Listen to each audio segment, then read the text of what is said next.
Let's talk about why connection matters more than content. I love this notion comes from authentic relating, and I usually use it when I'm teaching conflict transformation tools.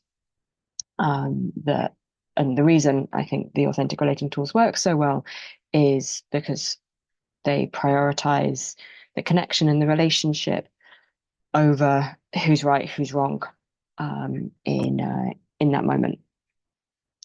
And I saw this really come to life for me this last week on the eco eco village design experience that I'm currently on. Um, we were doing some group work, and we were given a task. And for some people, like the task is the most important thing, right? And this is what we've all been taught. We have to achieve. Yeah, we have to do the thing. I've been set a task, and therefore I have to achieve it. And in not because of that, around that, some tension was starting to brew in the group, and it really impacted me.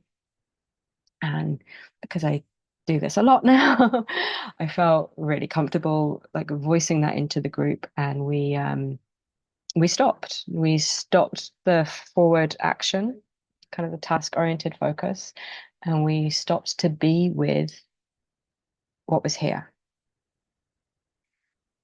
And it was like a breath of fresh air, right? Because this whole thing is about community. Like, how do you build community? And yeah, the projects and the economic models and all of the rest of it is really important. But ultimately, if you don't have the community, if you don't have strong relations, if you don't have trust, that's something I have really come to understand as we've been talking about economy this week. If people don't trust that somebody else has their back, then our survival instincts go into overdrive. Like, well, then I have to look after myself. So I'm not going to commit fully to the group because I have to be able to do my own thing. And so trust becomes really important. So the tasks almost become irrelevant in the face of the connections. Like the relationships have to be the first and foremost thing that we tend to.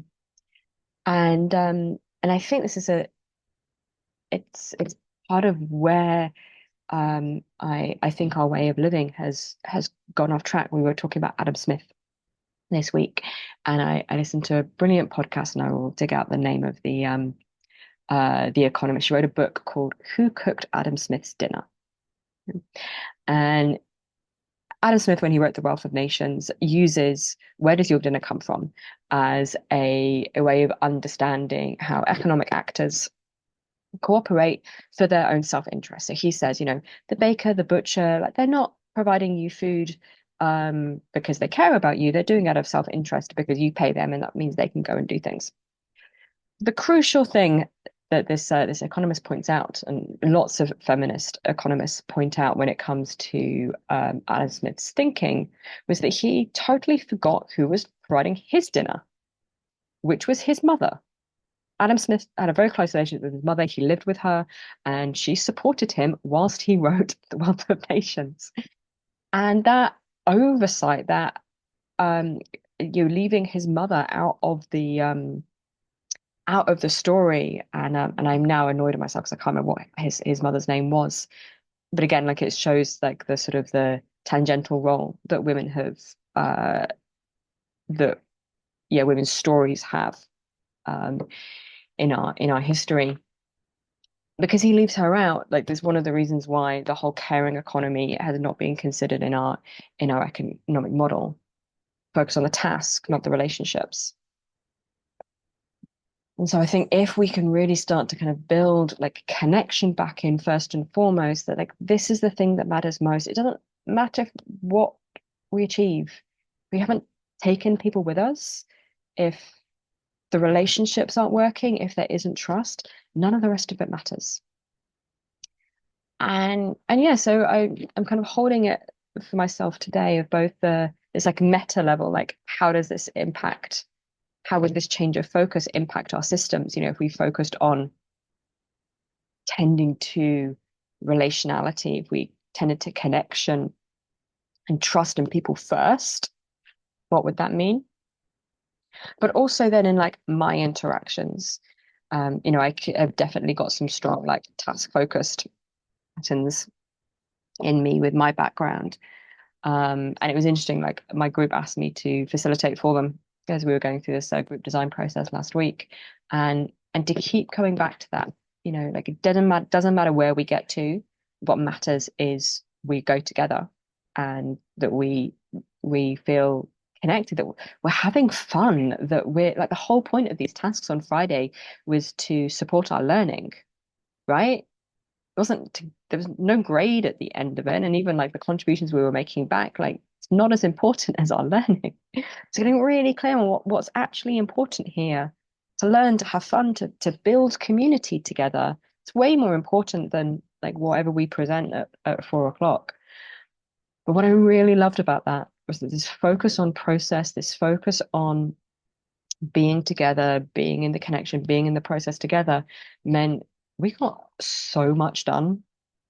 I was so impressed at how much content we generated, how many ideas and things came through, and as a group, how we were brave enough to challenge assumptions and to say we don't know, and to map out the questions and how we might go about finding the answers, but to be with our own humility rather than again the task focused kind of, when I'm so task orientated, it's really easy for me to get into posture and to, if I don't know, to pretend that I do or to make it up or whatever. So yeah. And then to just wrap this up, there's 3 levels of, maybe even 4 levels of connection.